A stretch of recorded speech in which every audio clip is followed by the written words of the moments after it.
안녕하십니까, 참솔입니다. 오늘은 과잉 행동에 대해서 이야기해 보도록 할 건데요. 행동이 과잉되게 나타난다 라는 것을 이야기하고 있습니다. 과잉이라고 하는 것은 평범한 수준에서 벗어났다, 노멀한 수준에서 벗어났음을 이야기하고 있습니다. 지나치게 액티비팅 하다든지 액팅아웃 하는 행동이 나타나는 경우에 해당이 되는데요. 기준을 우리가 이야기할 때 그 사람의 연령, 즉 10대인가 20대인가 30대인가 또는 50대인가 또는 지능 상태는 어떠한가, 성별에 맞는가 그렇지 아니한가, 사회적 지위에 적절한가 그렇지 아니한가를 기준으로 살펴보고 있습니다. 예를 들어서 그 합격 소식을 들었다라고 할 때 그 아이가 중학생인 경우, 그 다음 그 부모인 경우, 그 다음 선생님인 경우, 그들의 행동, 반응이 약간씩 다를 수도 있다. 하지만 그 일정한 노멀한 범주 안에서 그 축하하는 것, 기뻐하는 것, 또는 공유되는 모습, 이런 것들이 일어나게 되는 것이죠. 아이 같은 경우는 10대니까 좀 펄쩍펄쩍 뛰면서 자기의 기대치에 비례해서 기쁨을 표출할 수도 있을 것이고, 부모도 역시 그 아이만큼 그 수준에서 같이 기뻐할 수도 있습니다. 물론 아이처럼 펄쩍펄쩍 뛰거나 하지는 않겠지만 과도한 또는 굉장한 기쁨을 표출할 수도 있겠죠.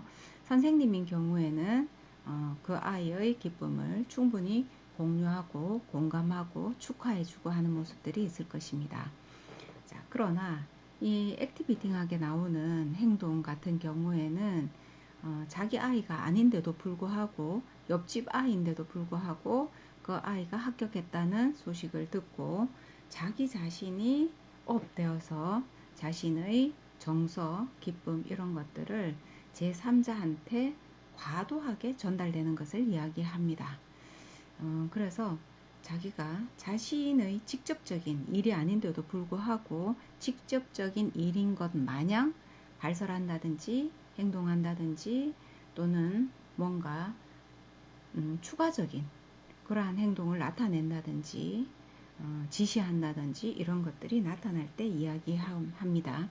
기쁨뿐만 아니라 우리가 화남, 분노에서도 이러한 과잉 행동들이 나타나게 되는데, 지속되거나 반복될 때 우리가 장애 진단을 할 수 있습니다. 그래서 과잉 행동이 주 요인이 되어서 이제 진단이 되는 경우가 ADHD를 예를 들 수 있습니다.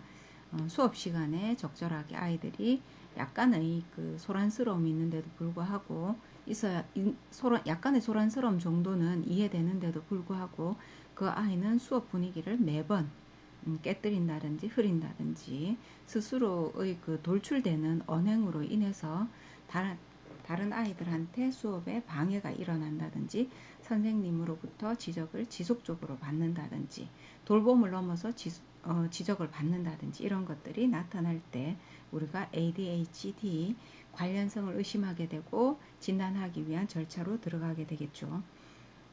사실은 이러한 행동들이 습관화되기도 합니다. 어릴 때 약간의 오버액션이 있었던 사람이 성인이 되고 자신감을 가지게 되면서 그 오버액션이 과잉 행동으로 진행되는 경우도 있습니다. 또 하나 갑작스러운 행운을 가지게 되고 자기 자신의 지위가 일순간에 좀 높아졌을 경우에 그 자체를 자신의 보상으로 생각하고 수준에 맞지 않는 행동을 하게 되는 경우에 우리가 과잉 행동이다 라고 이야기합니다. 그러나 누구나 그러한 경우에 일시적으로 나타나는 경우가 대부분이죠.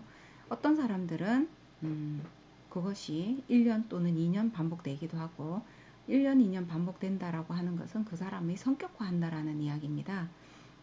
또 어떤 사람 같은 경우는 그로 인해서 부수적인 문제를 항상 일으키게 되는 경우가 있습니다. 그럴 경우에 우리가 과잉 행동 장애다라고 명명을 하고 있습니다.